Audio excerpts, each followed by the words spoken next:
c'est Charlie, je suis hyper heureuse de vous retrouver pour une nouvelle vidéo. Une vidéo bilan lecture. Si vous ne le savez pas, mon objectif de lecture c'est de lire à peu près un livre par semaine, soit en tout à la fin de l'année 52. Dans les faits, il y a des mois où je lis beaucoup, il y a des mois où je lis beaucoup moins. Celui-ci, on commence avec 3 romans lus. On est déjà un peu en retard sur l'objectif. J'en ai abandonné 2. Donc il y a ça aussi qui rentre en jeu. Et j'ai surtout lu cette putain de brique. Et le deuxième, voilà. On est sur quand même des bouquins qui sont pas petits non plus. Et donc forcément ça prend du temps, surtout que ces deux-là je les ai lus en lecture commune. C'était la première fois que je faisais des lectures communes. J'ai bien commencé l'année. J'ai très bien commencé l'année. L'avantage c'est que comparé à décembre, je n'aurai pas besoin de tout rusher. Je vais pouvoir prendre mon temps pour tout vous expliquer. J'ai commencé l'année avec La 9e maison de Leigh Bardugo. Cette autrice, je l'adore. J'ai lu Six of Crones, Grisha, King of Scar. J'ai le livre des saints que j'avais lu en décembre.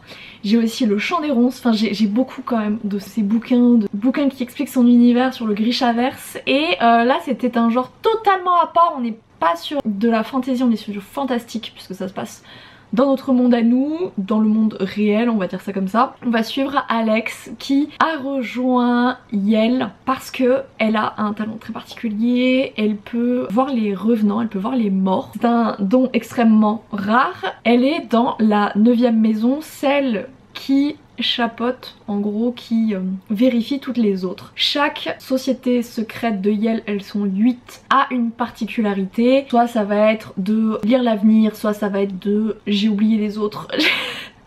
En gros, chacune a sa petite spécificité. Ils font des rituels et donc lors de ces rituels, elle est présente, elle vérifie que tout se passe bien et surtout que chaque maison n'abuse pas de ses pouvoirs magiques. Je vais pas vous en dire plus parce que j'ai envie que vous le découvriez comme je l'ai découvert, c'est-à-dire que généralement je ne lis pas les résumés, ce qui fait que c'est très dur pour moi de vous dire le résumé parce que moi j'y vais un peu avec ma bite et mon couteau. Mais j'avais vu tellement de bons avis passer dessus, notamment l'un des derniers c'était celui de Margot Liseuse. J'ai rarement lu des mauvais avis sur ce bouquin et je comprends pourquoi, parce qu'il est exceptionnel. Voilà, je dis les termes. Mon premier livre lu de cette année, mon premier coup de cœur. Vous savez qu'en 2022 j'en ai eu 2 des coups de cœur. Là je commence direct celui-là et franchement c'était waouh. Très sombre, faites attention au trigger warning parce que Alex a ce qu'on appelle une vie de merde. Tu lis ce qu'elle a vécu, tu ne peux pas dire qu'elle a eu une jolie vie, c'est impossible. Elle a eu une vie de merde, très clairement. En fait des fois t'as des flashbacks un peu de son passé où elle te raconte un peu son passé et t'es là en mode ok, je comprends mieux pourquoi elle est un peu particulière et qu'elle est un peu spéciale. Elle a pas très bien débuté sa vie, elle se retrouve un peu en vrai à Yale à cause d'un événement très particulier, mais c'est un peu de la chance. Tu veux. Elle se retrouve là à être dans une des meilleures universités du pays quand même, à devoir rattraper tout son retard sur les cours parce que évidemment elle était déscolarisée dès genre ses 15-16 ans, donc à devoir rattraper un retard monstrueux et en même temps à devoir gérer tout le tintouin sur les 9 maisons. Enfin les 8. C'était exceptionnel, c'est des histoires de magie, t'as des trahisons, enfin on sait pas grand chose sur son pouvoir à elle, donc du coup elle le connaît pas non plus très bien, donc t'es là, tu comprends pas tout, il y a une ambiance extrêmement particulière sur la 9e maison. Du coup je l'ai lu avec Magali, ma super copine qui fait mes couvertures, et avec Clara qui est sa meilleure pote, et franchement c'était exceptionnel. Le début est un peu dur, faut un peu s'accrocher.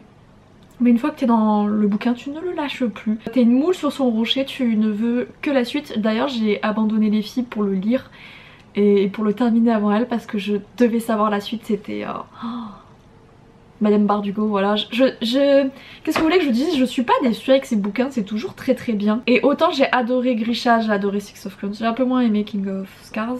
Mais celui-ci vraiment, ben il est au-dessus du reste. Et pourtant j'adore son univers et tout, mais celui-ci je le trouve, il a une telle ambiance, il est ultra sombre, un peu glauque, tu sais, un côté un peu malsain, sans que ce soit réellement défini. C'est pas, si vous voulez, par du gore ou des scènes choquantes. Il y a quelques scènes choquantes, mais c'est pas ça qui ajoute à cette ambiance ultra particulière. Pour moi c'est le signe d'une autrice exceptionnelle, voilà. Qu'est-ce que vous voulez que je vous dise de plus? Je l'adore. Et vraiment j'ai tellement aimé commencer l'année avec ce bouquin là, enfin je lui ai dégommé sa tête, c'était exceptionnel. J'ai vu que le tome 2 était du coup sorti en anglais, il vient juste de sortir vraiment, janvier il est sorti. Et je suis là en mode Quand est-ce qu'on va la voir en français? Je me dis sur un malentendu, vous savez les éditions de Saxus ont peut-être reçu le texte avant qu'il paraisse en anglais, donc ils sont peut-être déjà en train de faire la traduction.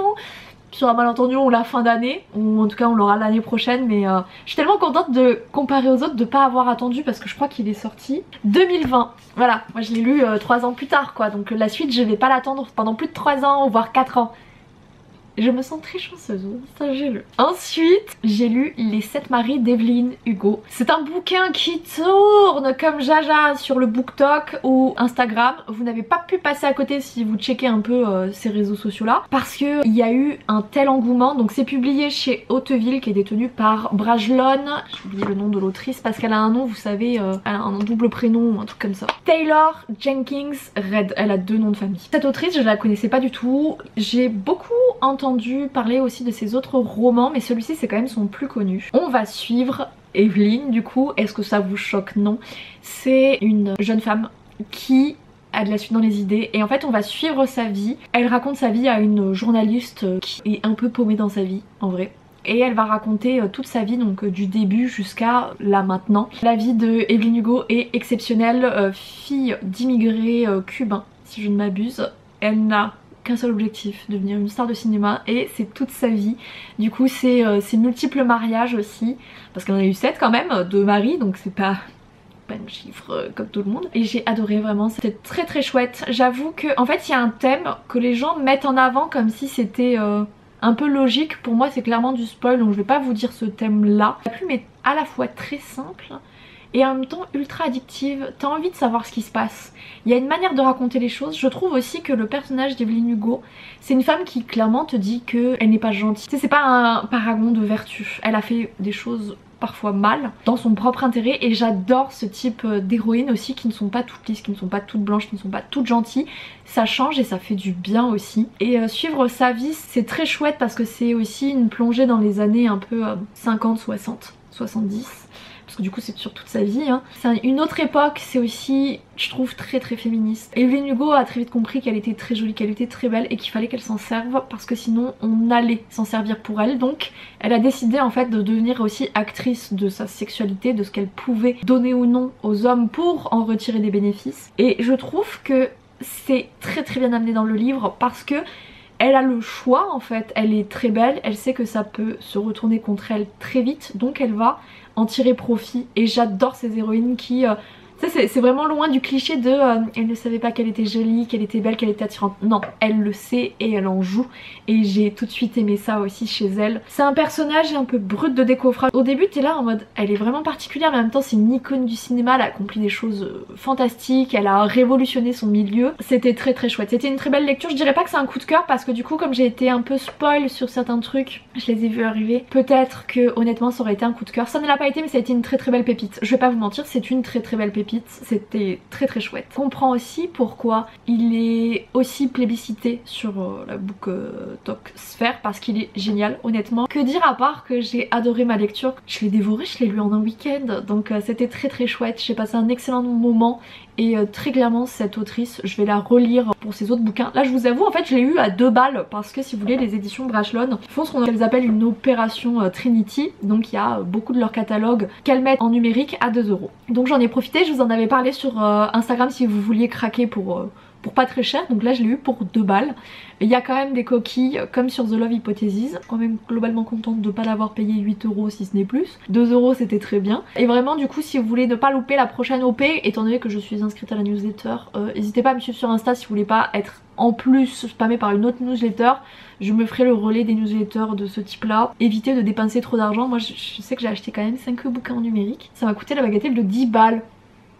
Trop bien. Les autres par contre du coup sont dans ma Kindle, j'ai trop de trucs à lire, je vous jure, entre le Prime, les achats comme ça, j'ai envie de reprendre l'abonnement de Nextory pour certains bouquins. Franchement, ma bibliothèque elle déborde et je suis là en mode et si on rajoutait des livres? Pourtant j'en lis 52 dans l'année, c'est quand même beaucoup tu vois, mais avec Prime, pas tant que ça en vrai. Pas tous les jours évident quoi. Ensuite j'ai lu un bouquin qui s'appelle Ultra que j'ai terminé le 1er février, donc je vous en parlerai dans les lectures de février du coup, mais j'ai lu 70% en janvier. Et ensuite suite à ça j'ai commencé une lecture commune du tome 2 de Crescent City. Je vous avais fait un retour très mitigé sur le tome 1. Mais je sentais que l'univers avait tellement de choses à offrir que je me suis dit bah on va retenter. Je sais qu'il y a plein de gens qui ont été déçus de ce tome 2. Du coup je l'ai lu avec Magali. C'est un pavé hein. Il fait plus de 900 pages, il fait avec les petits bonus il fait genre 970 pages, un truc comme ça. Je vais pas vous mentir, c'est une brique, voilà, tu peux tuer quelqu'un avec ça. C'était mis à peu près 2 semaines de lecture. Ça n'a pas été simple parce que elle et moi avons eu une vie un peu chargée, donc si vous voulez on s'était quand même mis 70 pages à lire par jour. Des fois ça n'a pas été possible. Sur la fin, que ce soit elle ou moi, à la fin vraiment j'étais en avance par rapport à elle. Je lui ai dit STP, est-ce que je peux continuer sans toi? Elle m'a dit vas-y mon petit, cours, continue ta lecture. Et par contre elle m'a rattrapée hein. C'est à dire que je l'ai terminé un lundi, elle l'a terminé le mardi 1er février. Voilà, moi j'ai terminé, je voulais le terminer en janvier en vrai. Et la fin est tellement waouh que dire. Vraiment si vous êtes du type à lire la dernière page, ne le faites pas, vous allez vous spoiler un truc de malade. Donc ne faites pas ça. Donc c'est un tome 2, c'est un peu compliqué à chaque fois de pitcher un tome 2 je trouve. Dans l'univers de Crescent City, on a des fées, on a des loups-garous, on a des métamorphes, des vampires, on a plein de races un peu surnaturelles. Et Bryce est à moitié humaine, à moitié fée. Elle est la fille du roi de l'automne, son père qui est un enfoiré, fini, vraiment, il n'y a pas d'autre mot pour le définir, c'est un enfoiré. Et elle essaye de survivre, sachant que sa meilleure amie est décédée dans d'atroces souffrances, et de découvrir un peu la vérité sur son décès. On apprend la vérité dans le tome 1 et donc là on est dans le tome 2. Tant que la position de Bryce n'est pas exceptionnelle, qu'à tout moment elle peut mourir un peu accidentellement, si vous voyez ce que je veux dire. Je peux pas trop vous en dire plus parce que j'ai un peu peur de vous spoil le tome 1, donc on va en rester là. Mais dans ce tome 2, le prologue en fait est sur un personnage qu'on connaît pas très bien qui s'appelle Sophie. On est là en mode ok. J'avais trouvé beaucoup de longueur au tome 1, c'est à dire que le tome 1 fait 900 pages, il fait un peu plus petit que celui-ci. Mais je me demande si c'est pas de Saxus qui a changé, vous savez, la qualité des pages. C'est à peu près le même nombre de pages mais t'as pas le même volume. Sur le tome 1 honnêtement je pense qu'on pouvait enlever facilement 200 à 300 pages que j'avais trouvé très long, j'avais trouvé beaucoup de longueur sur le tome 1 que je n'ai pas du tout trouvé sur le tome 2. En fait le tome 1 genre pendant 700 pages à peu près t'as pas vraiment d'action, quelques petits trucs mais tranquille, et la fin parfois t'es bombardé, t'es un peu sous l'eau, t'as le temps de rien digérer tellement il se passe de choses. Là je trouvais que l'action était plus tout le long du bouquin. On a aussi beaucoup plus de points de vue, notamment de Run, le demi-frère de Bryce. On a aussi Tarion, on a Hunt du coup. On a quand même différents autres personnages dont on a le point de vue et ça c'était très chouette parce que mine de rien ça a rythmé beaucoup plus le bouquin. On a pas mal de révélations au cours du livre, mais alors la fin pépite, oh là là c'est un enchaînement, mais waouh, un truc de fou. Commence à partir en cacahuète sévère et puis t'arrives à la fin, t'es là en mode, t'apprends vraiment en gros le fondement même un peu de l'univers dans ce tome 2 et t'es là en mode, alors la fin elle arrive, t'es là en mode, tu finis, t'es abasourdi par ce qui se passe, c'était exceptionnel. Vraiment je pense que je peux le considérer comme un coup de cœur parce que j'ai adoré ma lecture, ça se lit très facilement, c'est à dire qu'on avait quand même 70 pages à lire chaque jour, c'est quand même beaucoup. On les a lus sans aucun souci. Sachez-le, avec Magali, c'est passé comme une lettre à la poste. C'était vraiment exceptionnel, j'ai adoré. Là maintenant, attendre le tome 3 qui risque de sortir en 2024, ça va être un peu long. Je vous avoue que ça a été très dur après de reprendre ma vie normale. Après avoir lu la fin de celui-ci, je n'arrivais pas à écrire tellement mon esprit était surexcité par tout ce qui s'était passé. C'était exceptionnel, j'ai adoré. Enfin, vraiment, je vous le conseille à 2000%. C'était très chouette. Donc c'est toujours publié chez De Saxus. Hein. Souvent, les belles éditions comme ça, c'est chez De Saxus. Et du coup, c'est écrit par Sarah Gimas. Et enfin je vais vous parler des 2 livres vite fait que j'ai abandonnés. Le premier c'est Calista Chacha de Laurence Chevalier. J'avais lu Dreyweed de Laurence Chevalier où j'avais été très mitigée sur Dreyweed. Calista Chacha, je vais pas passer le chapitre 3 je crois. C'est de la romance contemporaine et en fait j'ai trouvé que les personnages étaient vulgaires mais tu sais, pour se donner un peu un style, pour donner un style à l'écriture. Je pense que certaines autrices, notamment sur Crescent City, c'est assez vulgaire au début notamment. Ça se calme beaucoup plus dans le tome 2, je préfère, mais je pense qu'un bon putain bien placé, ça a de l'effet dans un livre. Mais quand c'est limite à chaque phrase, à chaque conversation, c'est lourd. Il fallait donner un peu une espèce d'image ultra badass à l'héroïne et qu'il fallait passer par la vulgarité. Je peux pas dire grand chose, je suis quelqu'un de vulgaire, mais je pense que être forte ne passe pas par le fait de jurer. Ce n'est pas lié, il n'y a aucune corrélation entre les deux. Et autant je jure dans la vie, autant en bouquin je sens pas le besoin d'avoir des injures à toutes les phrases pour apprécier un bouquin. J'ai pas forcément aimé le type, la nana de son point de vue ne me plaisait pas plus que ça, j'ai dit allez ciao bambino, on arrête. 2023 c'est l'année où si dès le départ je sens pas un livre, je l'abandonne. Voilà, on arrête de se faire du mal comme ça, d'aller jusqu'au bout de ses lectures, hein. On se souviendra du secret du faucon. Non, on arrête maintenant. Donc je ne suis pas allée plus loin. J'ai réessayé parce qu'il y a encore d'autres bouquins de Laurence Chevalier dans le Prime, notamment Native, qui est son premier qui a vraiment très bien fonctionné. Donc je vais voir un petit peu ce que ça vaut. Peut-être que je préfère sa plume. Oui madame, je préfère peut-être sa plume en fantasy plutôt qu'en contemporain, mais là en tout cas j'ai pas du tout accroché. Non, c'est pas Calista Chacha, je vous confonds le titre, c'est Bloody Pearl. Black Bloody Pearl, voilà pardon, ça commence bien, j'ai réussi à me planter sur ce titre.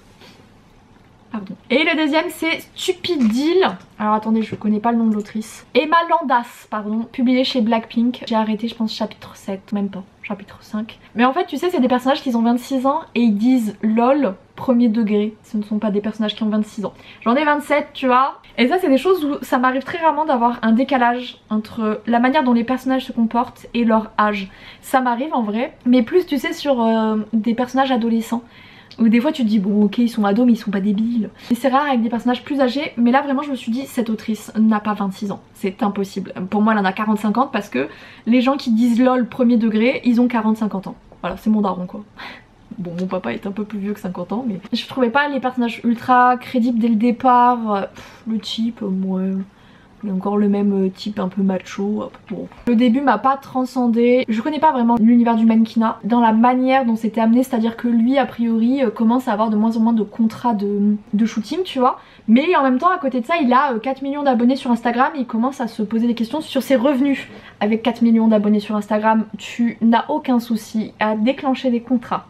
Voilà, ça c'est mon côté, je suis dans le monde de l'influence. Alors bon à une échelle beaucoup plus petite mais je sais comment ça marche. En fait, et du coup c'était pas du tout crédible quand il dit ouais je sais pas si je vais réussir encore à vivre de ce type d'activité, de ma beauté. Si mon frère, si. Il y avait plein de trucs comme ça qui m'ont pas plu, plus vraiment la manière dont il parlait.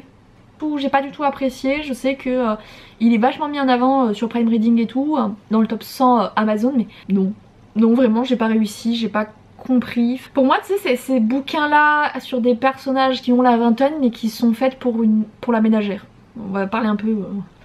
méchamment, mais pour moi c'est vraiment des bouquins faits pour la ménagère. Ces romances qui sont faites pour les 40-50 ans, pas pour des personnes de mon âge, alors que les personnages ont mon âge. Donc non, j'ai abandonné très vite et vraiment je n'ai ressenti... Tu sais, j'étais pas là en mode ah mince, je suis passée à côté de quelque chose. Non, je l'ai arrêté, j'étais en mode ah contente d'enfin réussir à arrêter mes lectures parce que là je sentais que j'allais ramer. Mais un truc de fou furieux. Et là du coup je n'ai pas ramé, c'était très bien. Donc du coup voilà, je vous parlerai vite fait des bouquins que j'ai abandonnés. Je pense que c'est important comme ça, si jamais vous avez un doute, bon écoutez ils sont dans les Prime Reading tous les deux donc vous pouvez le lire, hein, vous pouvez faire votre avis. Mais au moins si vous n'avez pas Prime Reading, que vous hésitez, que vous avez les mêmes avis que moi, voilà, je vous fais gagner des sous, c'est pas mal aussi, comme ça vous pouvez acheter des meilleurs romans. En tout cas j'espère que ça vous aura plu cette vidéo. En dehors des 2 bouquins que j'ai abandonnés, les 3 autres ont été vraiment exceptionnels. Enfin j'ai adoré mes lectures de ce mois-ci, c'était trop cool. Je veux que tous les mois ressemblent à ça. Bon je vous avoue j'ai terminé Ultra du coup 1er février, je suis pas convaincue. Et là je lis de la dark romance pour savoir si je peux estampiller Lune et Serpent dark romance ou pas.